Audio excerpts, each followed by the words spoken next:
There was positives, there was negatives, there was tears of joy, tears of sadness, limbs, and the heart racing 22 the dozen for the full 90 minutes. 4-4 on Saturday it finished. Boy, that escalated quickly. I mean, that really got out of hand fast. It jumped up a notch. It did, didn't it? Of course, there are plenty things to talk about in the aftermath. And of course, because Newcastle did not win a match of Premier League football, imagine that, there was a meltdown on social media. Maybe further afield, I don't know. There's lots to talk about. One thing in particular that I want to discuss on this video is how we feel the need to find a scapegoat every time a result does not go 100% to plan. And it really irritates me. It's the last word, Newcastle fans, so do me a favour if you're curious and make sure you stick around for a little dollop of black and white banter.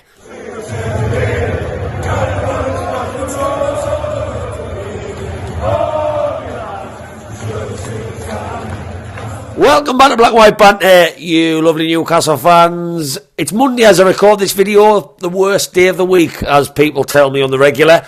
So I hope you've survived it okay. Plenty to talk about. Not as great as when we win, but my God, as you're eating your ham and peas pudding sarnies, there is plenty to dissect to colleagues who you don't really like. If they're trying to tell you, oh, I did this with the kids, just dive straight into the football action. First goal, second goal, third goal. 8 goals in total. So much to talk about. Not as nice when we don't win going into a Monday, but I'm still smiling, and I'll tell you exactly why later in this video. But before we get into that, and all that crazy madness that we saw on Saturday, do us a little favour, Newcastle fans, if you are new around here, or if you're not new around here, I don't care why you're here. You might not even be have any interest in Newcastle United, if not. Bit weird. Even Maggie, my dog's looking at me thinking that would be a bit weird.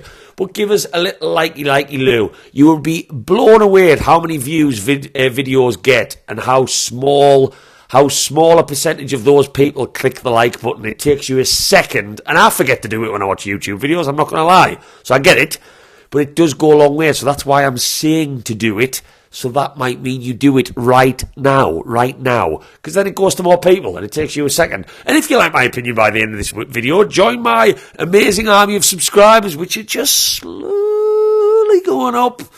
Yeah, slowly, just slowly, like a little snail pace, but I don't mind snail pace, I can handle that. So, as Robert Perez used to do in the colours of Arsenal on the regular, where do we start with that one?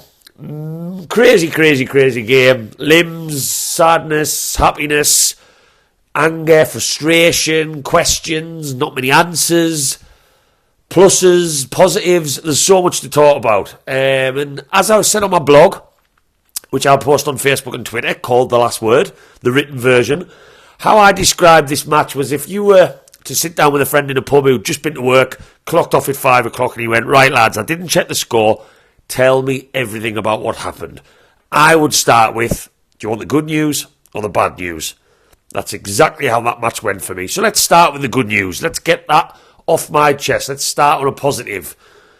Lots of positives. First and foremost, the ability for Eddie Howe to make an attacking substitution that could change the game. Imagine that. Imagine actually having substitutes to come off the bench. And look what we did in that second half. Wow. Wilson on at half time. Barnes, I thought Wilson, I watched a video saying he wasn't his best game, didn't do very much. I think they say he was only on the pitch for 45 minutes. I thought he put himself about wonderfully. Was a menace for them, gave us an outlet that we didn't have in the first half when Gordon, who I thought did a fantastic job at improvising in that striker role, it just gave us that natural outlet. He was putting himself about, he was backing in, he was winning things. I thought he was good and he looked sharp and he came through unscathed. My God, fingers crossed his hamstrings aren't hearing that as I say that. And that was a positive. And Mr. Harvey Barnes, remember him? Harvey Barnes strolls onto the pitch.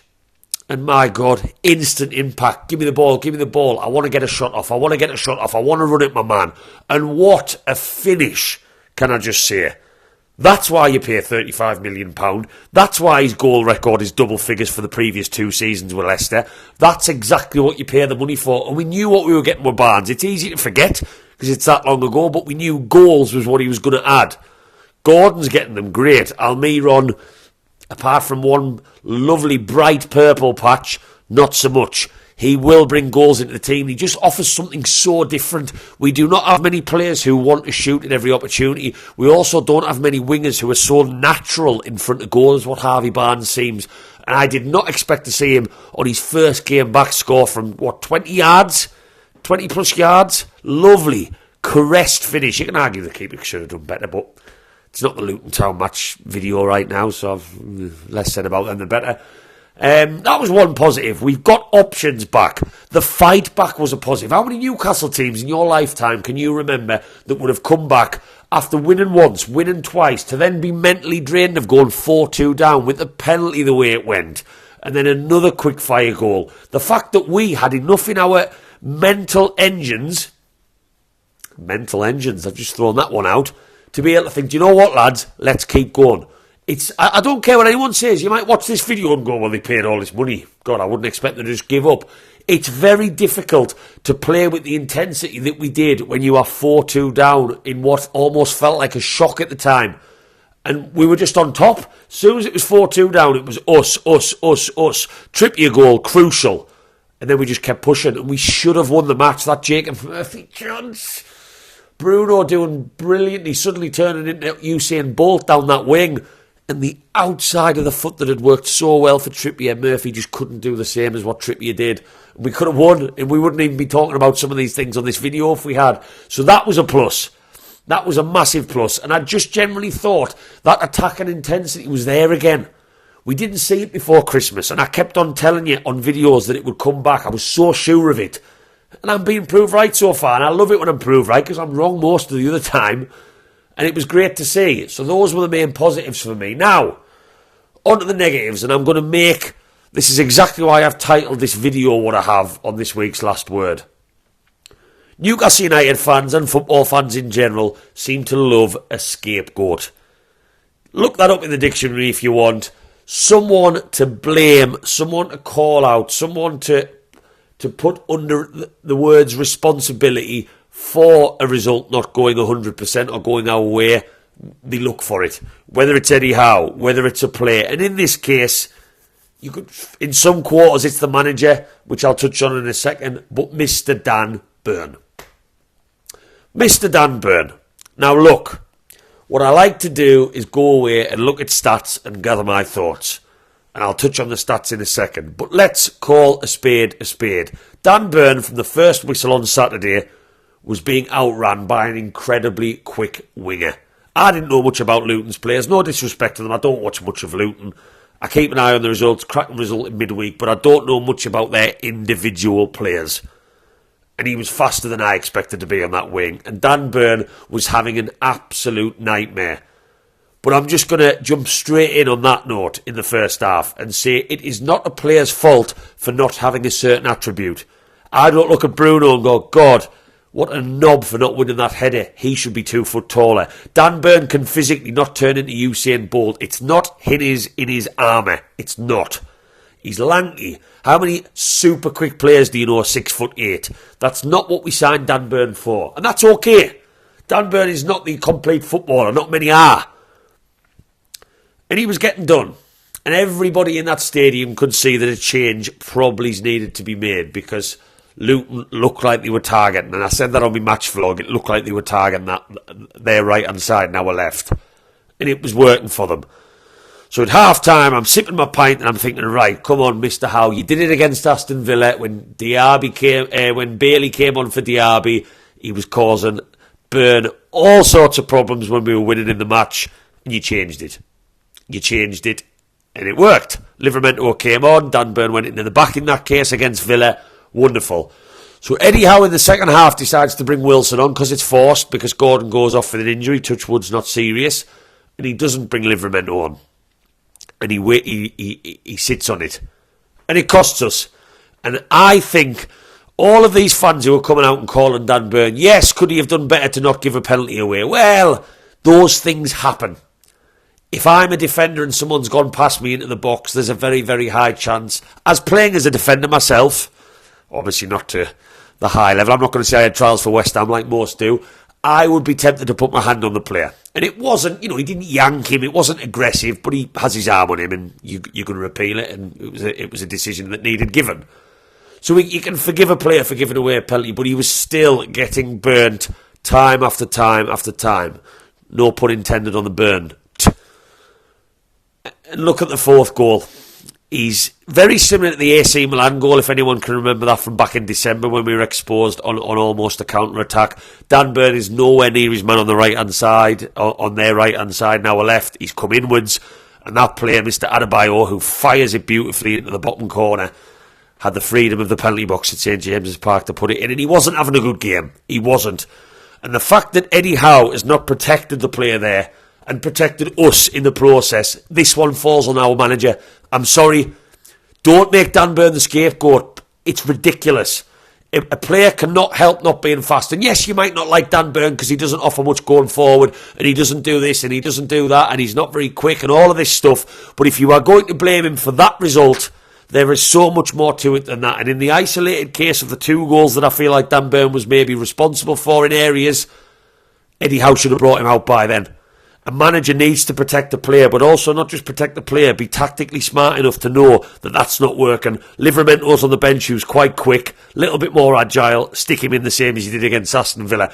And the reason I believe Eddie Howe, and I'm going to stick to this and I'll tell you why in a second, the reason Eddie Howe did not do that is because he thought that Dan Burn's aerial ability against a team like Luton who score for fun from set pieces, and they'd already scored their first from a cross of this match against us, the first equaliser, he kept him in.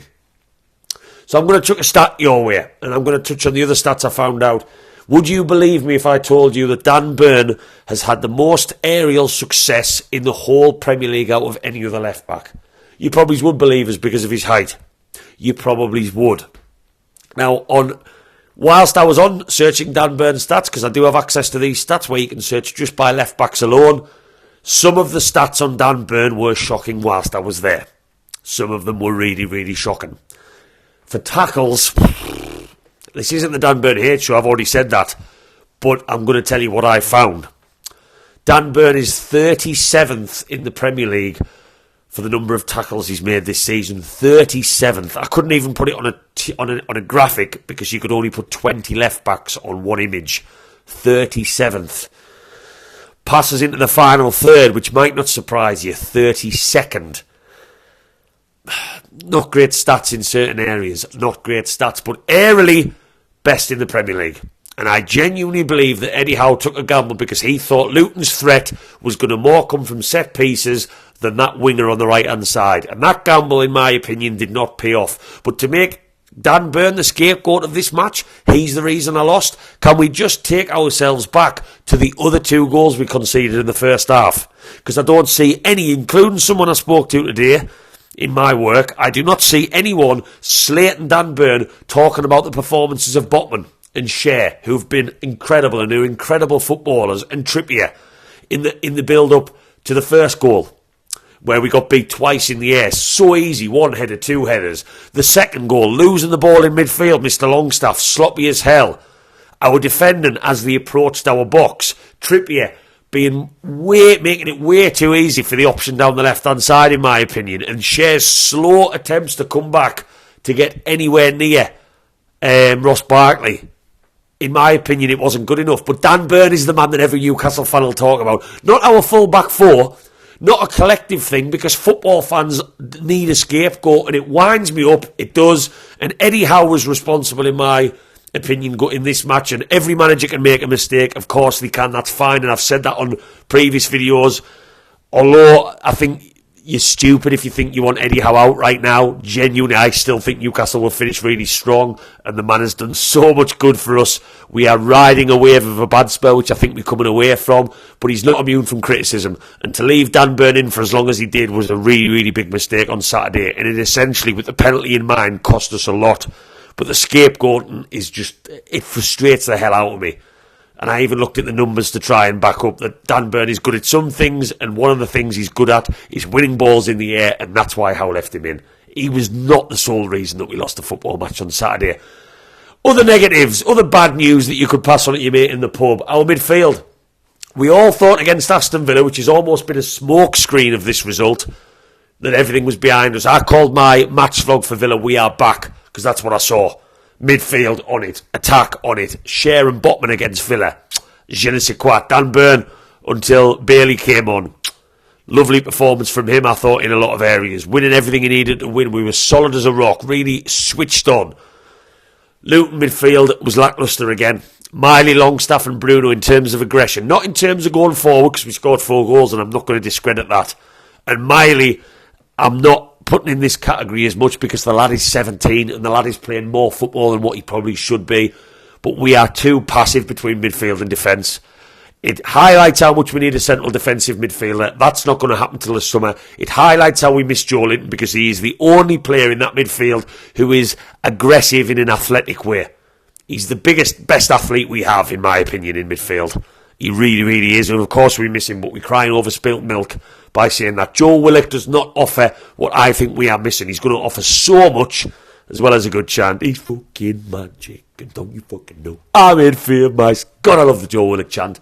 But we were too passive and it was too easy. Look at the second goal, Longstaff losing it with a sloppy, giving the ball away, a half-hearted tackle, which Longstaff has not looked great at this season, and his stats show that.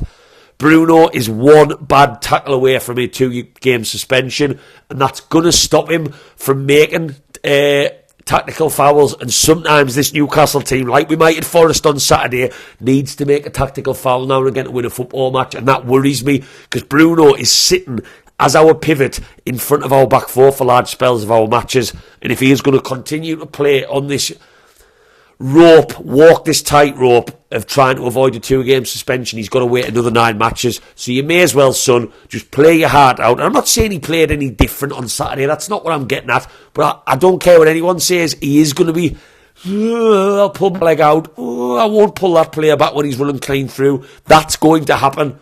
And that scares me a little bit as we go to a difficult place like Forest where our backs might be against the wall in areas and he might even play on the counter-attack. And our midfield's just looking way too passive. It really, really is. And that central area is not going to change until the summer. Tonali's not going to come back. Joe Willock is going to offer us more in attack than what he does in defensive midfield. He's just going to allow us to carry the ball a bit further up the field. So we need to make of that what we can. Even Elliot Anderson is not going to add as much steel. He's going to add a bit more, but not that much. So that is just a situation now. We proved against Aston Villa on Tuesday that we are more than capable of being solid in that midfield area. What did I see was different? Just not enough discipline. I thought we had no control of the game. It was frantic. We allowed it to be frantic. Were we surprised by Luton attacking us? Fair play to Luton, by the way. I don't like to talk too much about the opposition on my videos because, God, why would I? You know, but Luton, I did not expect them to attack. I expected them to hit us on the counter. That caught me by surprise in the stands, and I think it caught us by surprise. And they looked dangerous. And Ross Barkley, we thought his career was done when he went to France. I certainly did. He now, if he can continue the form I've just seen there. But let's also remember that this Luton team, as much as Newcastle fans, we shouldn't be conceding 4 to Luton. I said it. Again, upon reflection, scored 3 against Arsenal, lost in injury time. Pushed Man City at home all the way. They just beaten Brighton 4-0. Brighton are sitting above us in the table. So with perspective, we are not talking about a Sheffield United. If Sheffield United had come and scored 4 goals, that's panic stations. Luton, on the other hand, have proved they can hold their own, so it's not that bad. It's not that crazy. But again, 4 goals at home, whether it's Man City, whether it's Liverpool, whether it's Luton, I'm not happy about conceding 4 goals at St James's Park. And the foundations that Eddie Howe has built, nobody should be. So yeah, those were the negatives. Crazy, crazy game. But if you'd offered me at the start of last week a Cup 5th round place, 2 matches away from Wembley, 4 points from Aston Villa and Luton, you probably would have thought, well, he's talking about a draw at Aston Villa. That's a pretty solid result, and a win against Luton. That's a pretty good week supporting Newcastle United with a bare thin squad. That's happened, but yet what I see and what I feel is panic. And I walked into my work this morning and heard a gentleman, Ken, if you're watching this video, by the way, I'm not speaking about you. Negative, and that's fine. I'm not, saying anyone's wrong who I speak to. I can only go off conversations I have on the daily. And it was draining. It was draining because we've just watched our team get through to the FA Cup 5th round, winning Aston Villa, the first team to do so since last February, and watch a fantastic 4-goal thriller at St James's Park. One person commented on my written vlog and said, I love this statement, I would rather be riding the roller coaster than riding the ghost train. And my God, that is the statement I'm going to finish on, Newcastle fans. This is a roller coaster. We've just had a pretty decent week by all standards.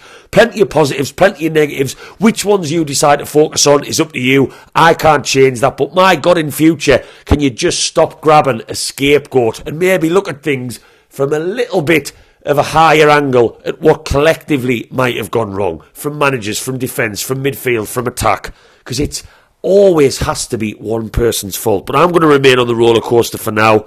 If it gets to the point I've got to get on the ghost train, then so be it. Bring on the ghost. But not right now. There's still so much to play for, and I'm staying pretty positive. Plenty to work on in the week, which Eddie Howe will do. Of course he will. He won't focus on the positives, Eddie Howe. He will focus on the negatives, and I'm backing us against Forest. Let us know your thoughts below, Newcastle fans. I'm going to do a couple more videos I've got up my sleeve, and then I'm already doing some research for later in the week. So whack that subscribe if you're curious. And as always, keep the faith. How are you, lads?